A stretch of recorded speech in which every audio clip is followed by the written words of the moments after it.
your daily dose of sports and fun. This is the Morning Drive Podcast from Double T 97.3, presented by Cantex Roofing and Construction. I'm Mike Hebert, owner of Cantex Roofing and Construction. Every day is game day, and we'll get it right when it comes to your roofing, construction, windows, and mirrors. Call Cantex Roofing and Construction today. Together, we are one serving you. Welcome back, Double T 97.3. Got a couple of bold Big 12 predictions for you. You can return some for us on the Yates Flooring Center chat line. Jamie, you can give us some as well if you have a couple. Okay. I'll start with mine. I've got 4 for you. We'll start with TCU. TCU will start the season 7-1, then finish 7-5. That is North Carolina, Grambling, Arkansas State, UCF lost to BYU before the bye, beating Baylor, West Virginia, Kansas, and then losing to Arizona, Kansas State, Utah, and Texas Tech. We call that Cincinnati-ing. Because isn't that exactly what they did last year? Yes, that's good that we've gotten away from calling it Cliff Kingsbury. That's fair. All right, I'll throw one at you. Okay. The top 6 from last year will be the top 6 this year. Texas Tech, BYU, Utah, Houston, Arizona, Arizona State. Those 6 will be the top 6 again this year. Yes, I agree. I'll counter with an Arizona State one. All right. Arizona State will go undefeated, beating Texas A&M, but lose to Texas Tech twice. So they'll be 11-1 in the regular season, and then lose to Texas Tech in the Big 12 championship. But with a win over A&M and a little more juice from Kenny Dillingham, you'll have 2 Big 12 playoff teams with Texas Tech and Arizona State. Okay. Fun enough. I'm going to take Oklahoma State, who finished 0-9 last year in Big 12 play. They haven't won a Big 12 game in a while, in case you haven't been paying attention. Yeah. I say that Oklahoma State will finish inside the top 10 in the Big 12 conference, but not inside the top 8. It's a very thin margin. It'll be 9 or 10. Yep. About 7-5 gets you there? Probably. Yep. I hope they're good. I think that's good for the Big 12, that they're not over. Speaking of over, Kansas will go over in Big 12 play, but Leipold will retain his job. The Big 12 games: Arizona State, Utah, Kansas State, Baylor, TCU, UCF, West Virginia, BYU, Oklahoma State. Man. Over. And they'll lose to Missouri. And still keep his job. Yeah. Just because they were so bad when he got there. Yeah. And he has given them some life. Yeah. Yeah. Change a quarterback. Mm-hmm. Yeah. His first time without Jalen Daniels. Still trying to figure out the offense. They're a baseball school. Right. Yeah. Yeah. I'm going to tell you that these teams, Iowa State, Cincinnati, and Kansas, are the worst 3 teams in the conference this year. I think Colorado will have some say there. Okay. But I tend to agree. All right. I think Colorado Kansas will be and out of Iowa that State mix. are my worst 2. Okay. But I do have Cincinnati going 4-8. All right, my final bold Big 12 prediction: Dave Aranda and Baylor will open the season with losses to Auburn,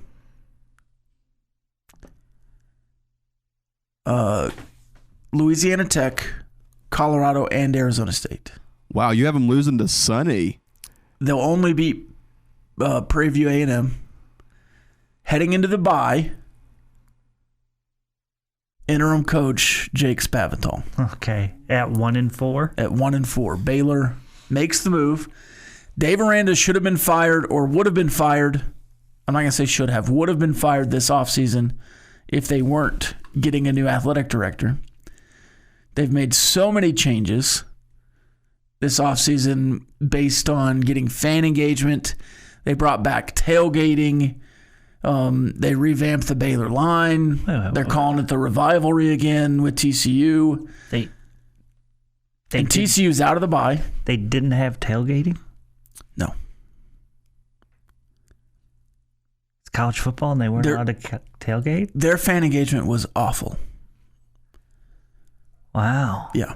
So the new AD has done a lot this offseason. Was that on purpose to take it away? I believe so. Why?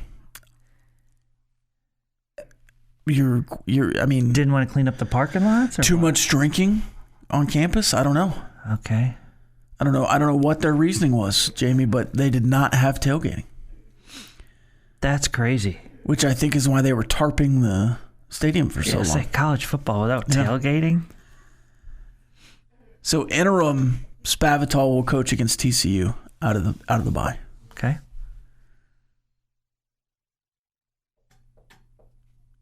That's my final bold Big 12 prediction. All right. And maybe the most bold. I don't know. The Arizona State one's pretty bold as well. Yes, for them to go into Kyle Field and win. Yeah. Is that obviously Notre Dame at home for BYU is a really big non-conference game. Mm-hmm. If I just gave you the biggest non-conference games against Power 4 opponents. I think the A&M one for Arizona State's bigger. Yeah. How many of these can you win? Arizona State, A&M. Can you win it? Yeah. Would you say yes? Can you win? Yes. Yes or no? Win or loss? I'd say loss. BYU, Notre Dame. Win. Auburn, Baylor. Winnable, but you'll lose it. Colorado, Georgia Tech. Lose. Kansas, Missouri. Who cares? I mean, lose. Oklahoma State, Oregon. Lose badly. TCU, North Carolina. Who cares? Win. UCF, Pitt. Win. Utah, Arkansas. It's in Utah? Yes. Win. And then West Virginia, Virginia. Loss. I think the Virginia, Arkansas,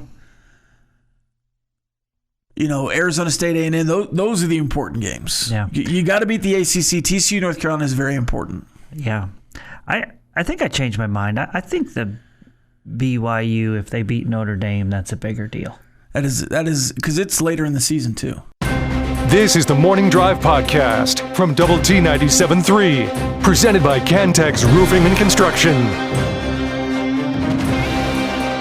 All right, it's time for this day in sports history on Double T 97.3. It's the Morning Drive. Ben, take it away. And we start in 1958. Detroit Tigers future Baseball Hall of Fame pitcher Jim Bunning no-hits the Boston Red Sox. They would go on to win that game 3-0. Okay. Fast forward to 1976. Hank Aaron hits his 755th and final home run off Angels pitcher Dick Drago. 755. Drago, huh? Not Ivan. Must be his cousin. Avon or... Yeah. In 1987, Jamie, you're going to love this one. Yankees' Don Mattingly ties the first base fielding record with 22 putouts in a single game. Okay. That is a lot for a first baseman. Okay. It's a ground balls. Mm-hmm. In 1995, Mark Brandenburg becomes the first Red Raider pitcher to make his MLB debut. He goes 4 innings, giving up 3 runs on 5 hits, and takes the loss in a 6-3 loss for the Rangers in the hands of the Indians at the time. He was the first pitcher. He was the first Red Raider pitcher to make it to the big leagues. I didn't know it took that long. Matt Miller wasn't before him, I guess. Yeah, I guess Brandenburg was before Miller. Yeah. Okay. Fast forward to 2021. For the NBA Finals, the Milwaukee Bucks beat the Phoenix Suns 105-98 in Game 6 to win their first title in 50 years, since 1971. Giannis Antetokounmpo, 50 points in Game 6. Oh, wow. Finishing strong. I'm going to guess he was named the Finals MVP. Yes. What year was that? 2021. Oh, because the bubble was late, and so the next season was late. I was like, it's July. What are we doing? That makes sense. They started that season late. Yeah. The bubble was late. Yeah. Well, we're in the bubble in 2020. It is National Lollipop Day, Okay. Fortune Cookie Day. What do we consider a lollipop? What do those look like? Are those the little flat ones? When I hear lollipop, I think the flat spiral ones. Yeah. Oh, okay. All right. Because a dum-dum is just a sucker. Yeah, that's a round little. Yeah. Yeah. But a lollipop would be the flat one. Okay. All right. And sing the song for us, Rob? From Lil Wayne? No, the lollipop. Well, there's a lollipop song is from there? Lil Wayne. That's not the one. I don't think you want me to sing that on here. I'm going to say no. saving a lot of trouble for a lot of ears out there. It's also International Cake Day. Okay. I'm in. Happy birthday to Sandra Oh, who's 55, Omar Epps, 53, Dean Winters is 62, Carlos Santana, 79. Saw him at a Mavericks game one time. Okay, that's cool. Carlos Santana? Yeah. He was sitting courtside while we were in the nosebleed seats on the same side of the court. Huh. Ben Simmons is 30, Ray Allen is 51. 30. Steven Strasburg, 38, and Benji Molina, 52. Nice. And in 1969, President Richard Nixon, along with millions of others, watches as 2 American astronauts walk the moon. Later that evening, Nixon recorded succinctly in his diary, the president held an interplanetary conversation with Apollo 11 astronauts Neil Armstrong and Buzz Aldrin on the moon. Nixon joined approximately 500 million people around the world in watching Armstrong and Aldrin as the astronauts launched their lunar landing module and walked on the moon. Quick side note, the Soviet Union and China, America's 2 biggest rivals in the space race, banned the broadcast in their respective countries. That's this day in sports history. Makes sense. All right, Rob, have you ever been at a sporting event and saw like a celebrity like Ben did? I would say no. I have not. But I feel like you maybe have a story here. Choice and I, when the Big 12 Media Days was in Vegas a few years ago, Yeah. Choice and I stuck around an extra day and watched a U.S. basketball team play before they were heading off, right? And we were walking through the concourse, and all of a sudden Choice stops and he's like, "Hey, look at that's blah blah blah." And I'm like, "Who's blah blah blah?" And he's like a YouTube influencer, YouTube superstar. He's a big deal. And I'm like, I don't know, Choice, I don't know. He's like, it's a big deal. I'm like, okay, whatever, right? So Yeah. I have no idea who it was. So we go and sit in our seats, and President Obama was there. And I was like, Choice, that's a celebrity. That's not a YouTube influencer. That's like a real celebrity. So I was like, who's that guy? Yeah, no, he didn't say that. But I just remember stopping in the hallways like, oh, it's a big deal. And I'm like, okay, whatever. But then Barack Obama walked in, and then I think that's the only time that I can remember being in the presence of a president in my life. I don't think I've ever been at another sporting event. Well, he was not the acting president at the time, but I mean, still a former president, whatever. I don't think I've ever been around one. The highest ranking government official I've ever been around is Colin Powell, Okay. who was speaking at an event. That's cool. And I was like, I don't know if we were valeting and we went in there or waiting tables or something. I was working the event. Mm-hmm. I don't remember what I did. Yeah, that's the only time I can remember being at a sporting event, and happened to be two of them, and quote unquote two. Yeah. At that same event, but I've never like run across people in the concourse of a Rangers game or anything. I will say I've probably been at a Rangers game with George Bush, but not in his vicinity. There was the time I walked up upon Billy Gillespie standing in a line at a Rangers-Yankees game. Oh, Billy Clyde? He's a celebrity. I guess so. Fair enough. He was, this was after he left here. And I'm sure because you weren't here at the time, Billy Gillespie you don't know this, but Gillespie used to rag on me all the time about being a Yankees fan. And so anytime he was ever on, he would give me serious grief about being a Yankees fan. So everything happens that happens here, he goes crazy, all the above, right? Yeah. So it's like a year later. And I am just walking I'm standing in line behind somebody waiting for, I don't remember what it was. And all of a sudden he turns his head and I'm like, it's freaking Coach Gillespie. And the funny part is it was a Rangers-Yankees game, right? You're in Yankees gear, I'm sure. Sure, absolutely. And so I've told this story before, but I like, hey, Coach.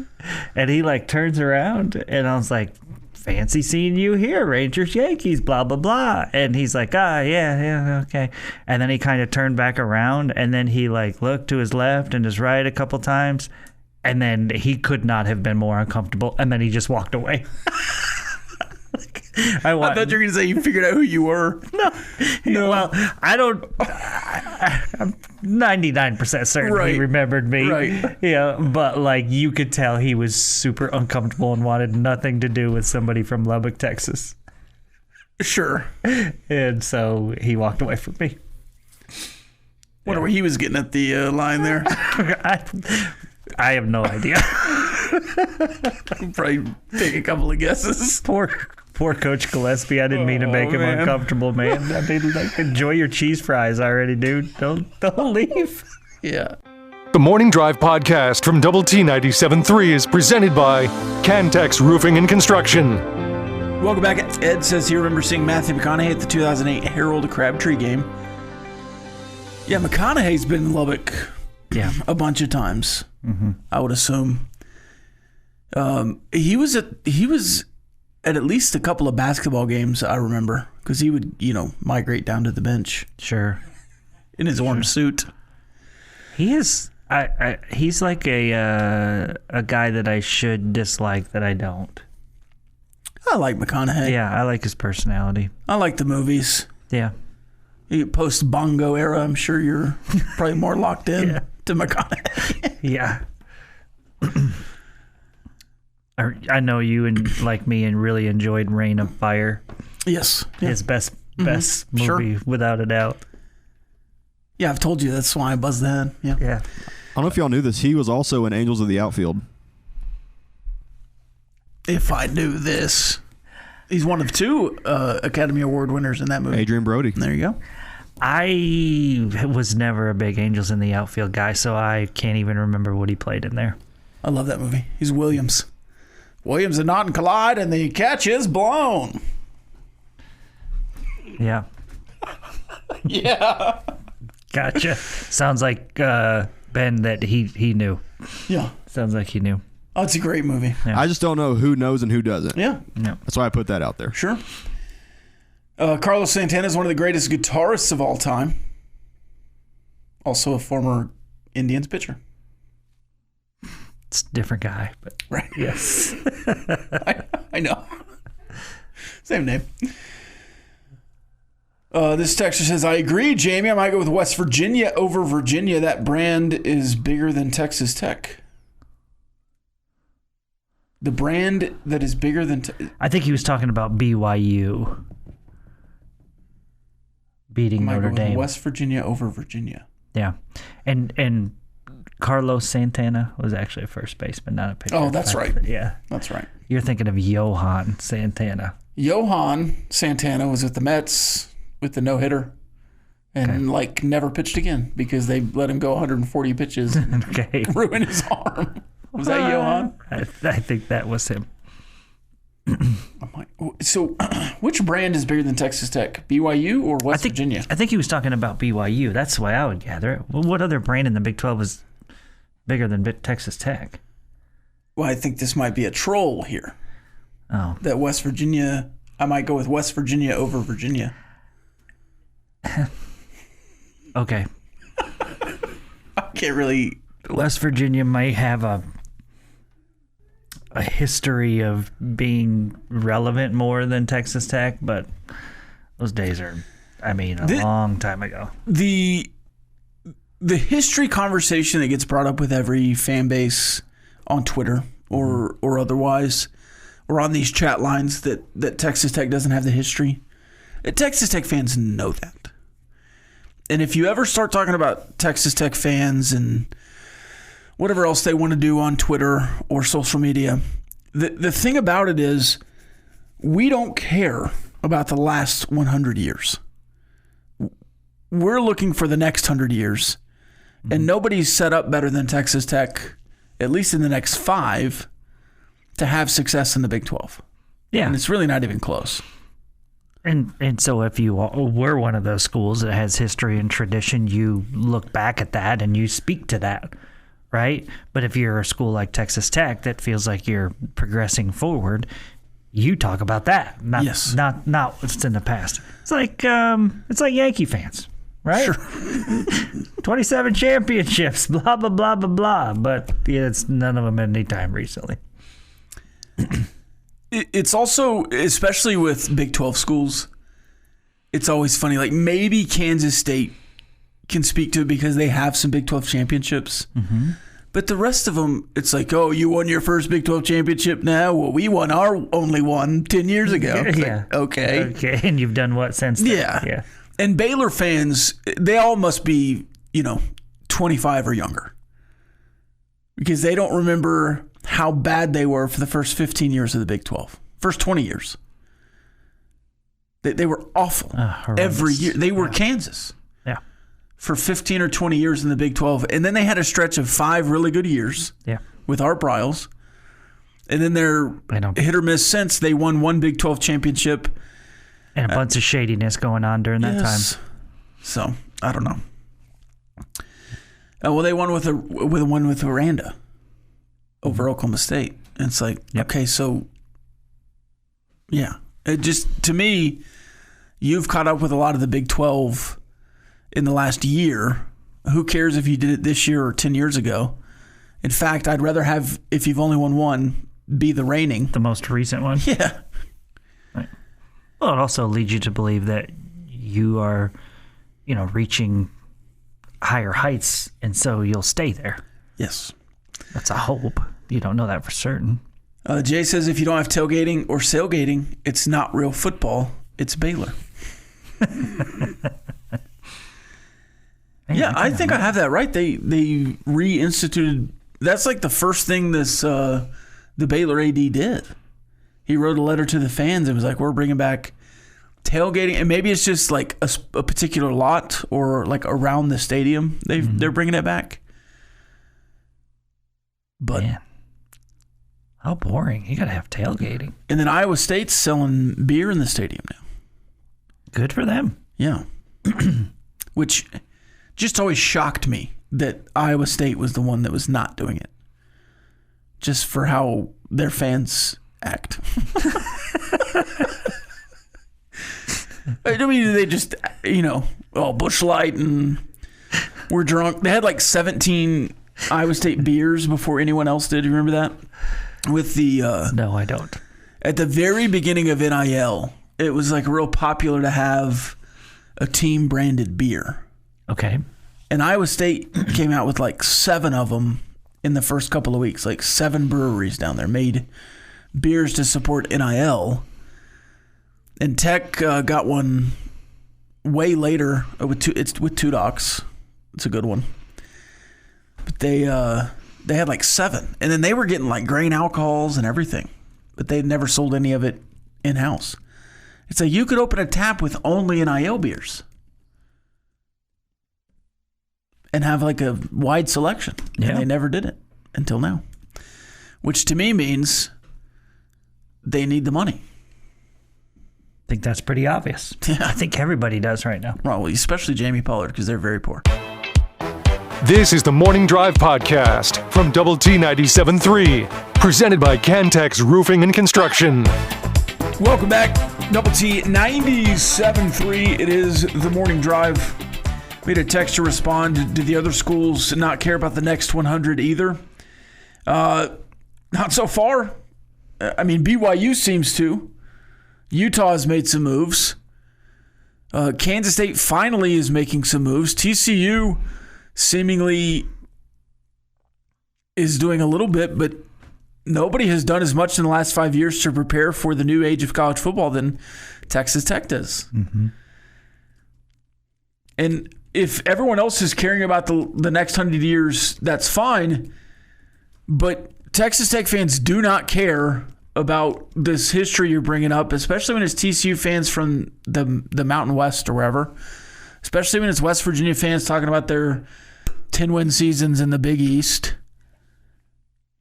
especially when it's Oklahoma State fans saying you're only lucky because you finally have a billionaire booster.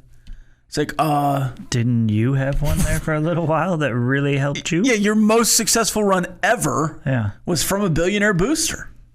So miss me with all of that. I'm in the here and now and the future. I really don't care that Texas Tech is going to get dunked on for their worst decade ever from Cliff to Matt Wells when everything since Joey McGuire's been hired has been a positive. Trending in the right direction, and then it definitely got there last year with winning the Big 12 championship. Now you have to do it again this year. 100%. Or else a lot of us are going to flop right on our faces. I can't come up with a scenario where you're just saying you didn't win the Big 12 championship, but still good season. I can't. No. I can't. It really is Big 12 title or bust. You're in the... Even if Will Hammond was to get hurt in week 2 or whatever and be done for the year, okay, then you would have some you understand why it happened, but you still, it's just, man, it would still feel like a major, major disappointment. Yes. The Texas Tech baseball team has been doing a lot of work this offseason. You've been doing a good job covering it, Jamie. Well, thank you, Rob. They added another player out of the portal this weekend. And when you start talking about pedigree of who you're getting and who you're going after, you've got an SEC catcher, an SEC infielder, and now you have an outfielder who played for LSU, is a national champion at LSU. Yes. And then played at Texas last year, who went to Omaha. I mean, it just seems like you're adding some really good pieces. This is a kid named Larson out of the portal from Texas. He's an outfielder. Ashton Larson, 2 years at LSU, as Rob said. During that national championship year, played in 53 games. Was banged up in his second year at LSU, so didn't play in as many games. Went to Texas last year, played in 56 games, starting 46 of them last year. Hit 258 last year. Not a ton of pop, just one homer. But a guy like Rob had said has played a lot of games in the SEC. He's played games in Omaha, and with you losing. Right now, it appears like Logan Hughes and Kyler Thompson to the draft, and then two other outfielders left via the transfer portal. You're looking to add at that spot, and you do have, high school class coming in. You do have a junior college class coming in, but I think you still want to be adding quality players. And again, we talked about this. Once the transfer portal period is over, it doesn't mean you can't take guys out of it. It just means guys can't enter it. And so Red Raiders, seeing the need for an outfielder here, we're able to line up Larson. And again, a lot of games played, probably close to 200 games played in the, probably more like 160 or whatever in the SEC. So good get for the Red Raiders, left-handed thrower, left-handed bat. and should a guy that really was good in the Cape a season ago. So talented guy. Let's hope he continues to progress as a Red Raider. I think a lot of it that I'm excited about for a guy like him is just the Omaha experience. Yeah, he knows what it takes. He's done it several times. Well, we know the best pitching in baseball is in the SEC, right? And so that's what he's been facing. You know? So you'd hope he could come and be productive here in the Big 12, right? Where you don't think the pitching's as good. Speaking of pitching, are the JUCO classes ranked? Is there like a JUCO class ranking? I'm sure there is. I'd have to dig to find it, but I'm sure there is. I'm sure the Red Raiders would be very highly ranked in that. Like top 5, right? You would think so. Yeah. It's 3 of the top 10 pitchers and then some other guys. You might have the number 1 JUCO class. You might. Absolutely. And you have a top 20 transfer portal class. I think it's ranked right around top 30 now. Top 30. Okay, because it changes some other guys all the have time. added. Yeah. And so, you're putting together a lot. Now, so you've added 13 new players, since the season ended last year. You lost 11, okay, and 2 others left during the season. And so, you're replacing all of those guys. And right now, I think you're over the limit of what you're allowed to have. But those guys, they have to make cuts by December 1st. I don't think that you're done. I think there could be more guys coming in, which would mean more guys going out. So I think the potential is there for that. I'm really intrigued right now with the Matt Quintanar, Kyler Thompson thing. So players have another week. I believe it's Monday afternoon at like 4 o'clock our time that they have to sign by, okay, to head to their professional teams. And I'm really intrigued by Kyler Thompson because Thompson was a guy that I expected to get drafted much later than the 9th round, 5 or 6 rounds later. And it makes me wonder if the Dodgers took him feeling like, hey, you weren't expected to be drafted this high. We can offer you a lot less signing bonus money, and we can use that elsewhere.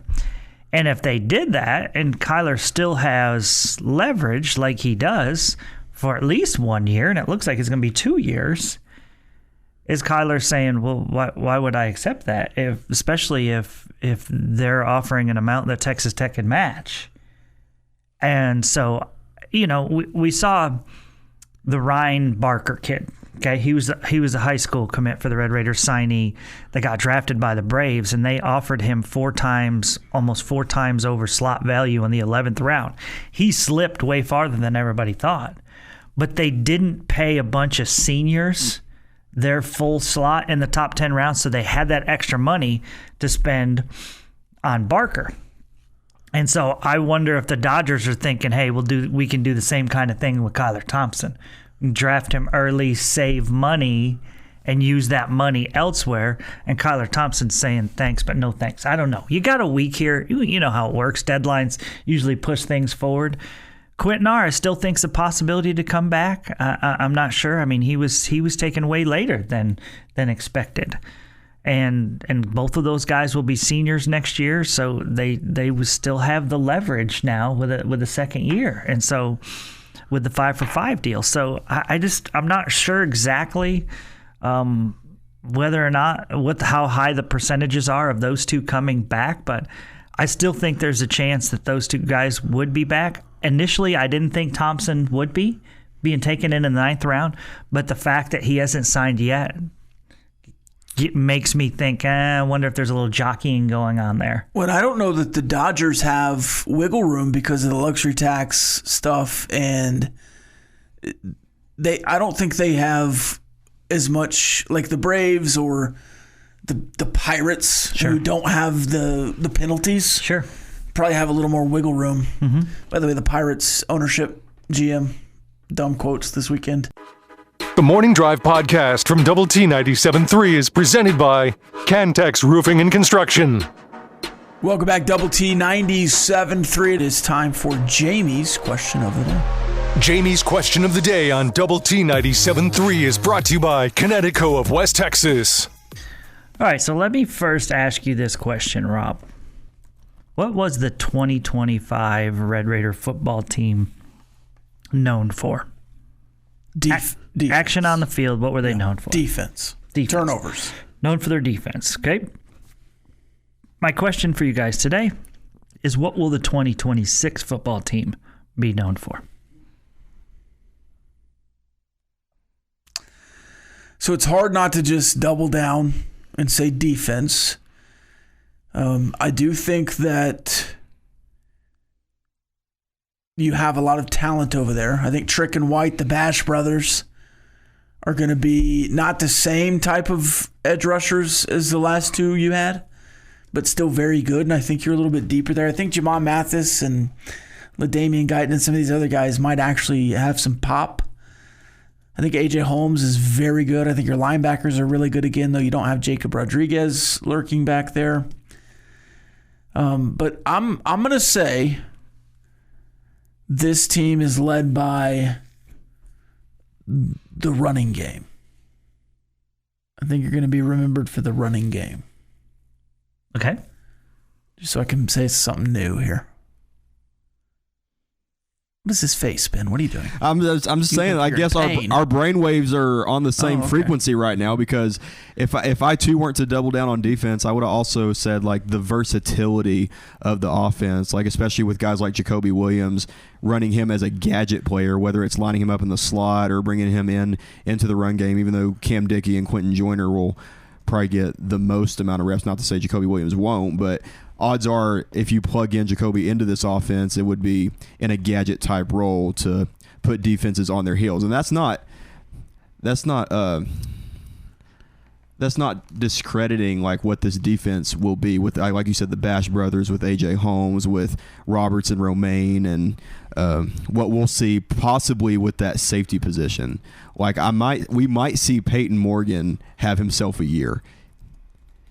Okay. If he gets a start. Like right now it's a three-way tie, so to speak, but whoever wins that starting job will. I like Ben's use of the term gadget. Makes me think Jacoby Williams has like extra arms that are stretchy long, like so he can catch extra passes or whatever. I'm not exactly sure why you guys are just running away from the defense. I think they're going to be known for their defense again. I think we'll be better on defense than we are on offense. And so I think the things you guys are talking about and versatility with the offense and a great run game, I think those are absolutely going to happen. I still think when it comes down to it, we'll talk about this team being, better defensively. That's why it's giving you a great chance to win, even if you're not as an explosive offense, or even if you're having a bad day offensively, whatever. I think this team, again, is all about the defense. And I think that a little bit of that is me also having so much confidence in your defensive coordinator that I just think, he can bring in more talent and bring in different guys. He's going to have those guys ready to play. If I gave you 17.5 points per game given up, I think it was something crazy like 11.5 last year. Yeah, I was going to say like 6 points per game different. But if you look at Shea Wood and what he was doing at Troy and Tulane and Houston, it seems like 17.5 is a pretty good number for his defenses. Would you go over or under that? I'm going to take the slight over. I think you're still Which would still be the best in the Big 12. Yeah. I think you're still under 20, maybe under 19, somewhere in that range, around 19. So not top 5 again. In the country, right? But like maybe top 15. Yeah. Yeah. What about you? What would you take over or under on that? It's just right there. Probably over as well. Okay. But only because I don't think you're going to shut out Oklahoma State. I think that changes the calculus a little bit defensively. Mm-hmm. And then Wow, you just did math on the air. Well, a little bit. I mentioned a formulation, I guess. And then I do think there are some better offenses. You play Arizona who's I think has a really good offense led by their offensive coordinator, Seth Dagey. And then I think Arizona State is going to have some opportunity to be good offensively depending on this quarterback. And you miss some of the other offenses that I think are going to be bad. So, I don't know. I think West Virginia is going to be better offensively. I think TCU is going to be fine offensively. So, I think you're playing some decent offenses. Baylor with Lagway. Sure. Don't know. Massive question mark for me. I hope you get your interception numbers up against Lagway. Mm-hmm. So I think I would say those teams can put together a. I mean, I don't think you're shutting anybody out. The shutout was so huge last year in Big 12 play. And then I think you gave up, 3 to UCF or something? And less than 10 to West Virginia as well. I mean, you have 3 games where you give up 7 or less. Man, I don't even remember the UCF game. I remember the UCF Wildcat with Jacob Rodriguez. Mm-hmm. I think you're wearing black jerseys with white pants, maybe. Okay. May have been AAUing it that weekend or something. Maybe. Yeah. You're also running the ball with Reggie Virgil, and I think maybe even Terrence Carter got a carry in that game. It was an interesting game. Yeah, fun. Sounds like a fun game plan. So what would this offense have to do to outperform the defense to say and I think versatility is a good word. I think what would the offense have to do to say it's the versatility of the offense that is the calling card of the team? You'd clearly have to be clicking with some of these new receivers. You would have to be getting Terrence Carter the ball a bunch. You would have 3 running backs that are contributing in some way, shape, or form. And you would have a quarterback who's commanding the offense and also using his legs at times to really, put defenses on their heels where they don't know what to expect. What was Indiana known for last year? The versatility of their quarterback was one of the things. Yeah. Could I just say winning? Fair enough. Because I don't know that wasn't Indiana always was pretty. Yeah. Mm-hmm. Maybe that's what Texas Tech's known for. Your daily dose of sports and fun. This is the Morning Drive Podcast from Double T 97.3, presented by Cantex Roofing and Construction. Welcome back. It is the Morning Drive, Double T 97.3. We had Rangers wins, Astros wins, Davis Martin strikeouts, some saves for Caleb Killian, and more. So we'll go through those a little bit later on. We can also talk about, the World Cup, the Open, Tom Brady slapping Logan Paul. Anything you want to talk about from just a jam-packed weekend of sports? Jam-packed. Without the I'm anxious for football to get here, so that actually to be a true statement. Without the World Cup, I guess baseball was back over the weekend. Did you take any games in on buzzer? I did not. I tried. You tried? Yeah, I was unsuccessful one day, and the next day it was kind of working, but only on my phone. And I was like, I don't want to watch on my phone. It's a bad deal. Yeah. When I paid for it, early on. Mm-hmm. And so it's even more frustrating that you're paying for a service and then it flips in the middle of the year and then you're having to figure it out. And are other major league teams having as much of a struggle with this as the Rangers are? Not that I know of. And I think these other teams that are associated with Victory Plus are going to have some trouble. I think the Stars are probably going to have to figure something else out. The Ducks have already bailed on Victory Plus. Did you see the Ducks' new uniforms, by the way? I did not. They're going back to, or at least allegedly, it could have been AI or something. They're going back to the look they had in, it's probably the second Mighty Ducks movie. Okay. Kind of the purple look. All right. Instead of this other, were they trying to get away from the Disney movie for a while? with this color scheme? Because Sure it seems like feels they're that going way. back. It looks maybe they're going back a little bit to the original look, which I'm a fan of. This texter says, "Yay, soccer is over. Now back to real football."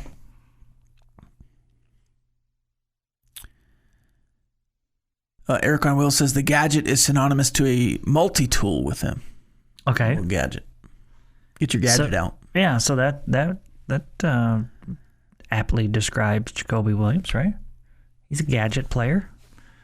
Hand it to him. You can pass it to him. You can kick it to him. All that good. You can let him throw. Have we seen that? Line him up in the Wildcat. Let's do it. I mean, we do it with a linebacker. Why not a running back, right? Cam Dickey was a quarterback in high school. I'm sure Jacoby Williams played some quarterback in high school too. He did. It seems like those guys had a lot of different hats there in high school. If I gave you,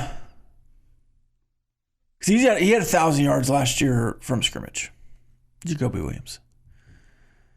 If I gave you 600 plus rushing and receiving for Jacoby Williams, I think so we're talking yards from scrimmage. well, this is each. So 600 yards rushing, 600 yards receiving. Oh, So that'd be 1,200. I'm going to take under on rushing. 600 is a lot of receiving yards.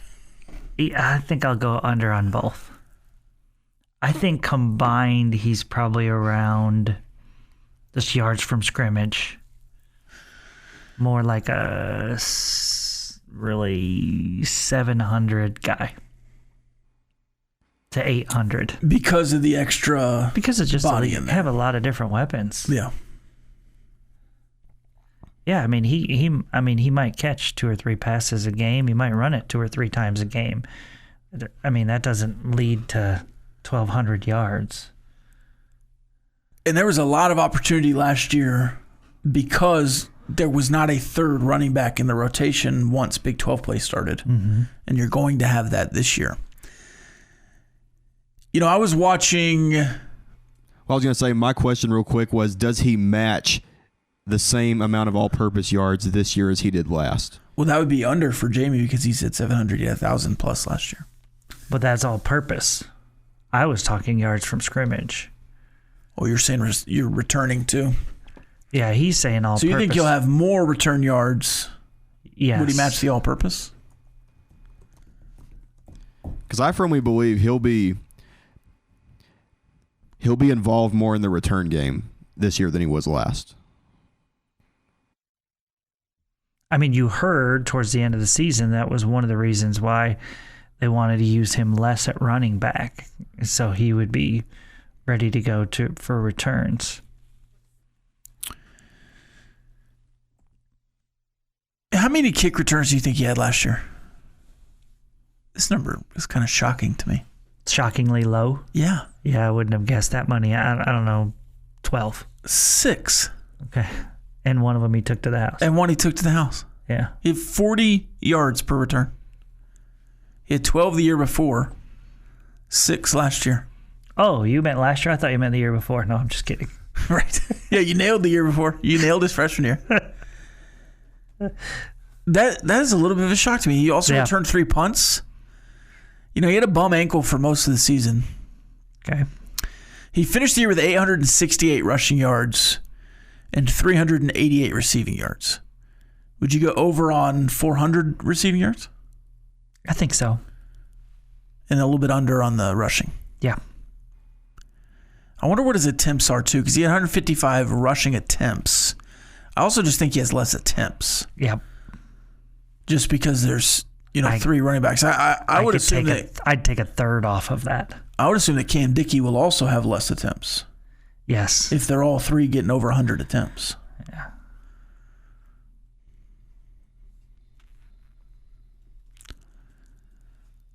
Ben, is there a reason we're going back-to-back Michael Jackson here? Is it?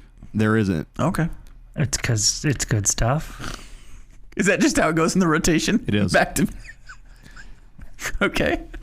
Happened last week with It's a good with part of the Craig and Chuck. Okay. It's a good part of the rotation as far as Sure. I'm concerned. Same songs in a row. There you go.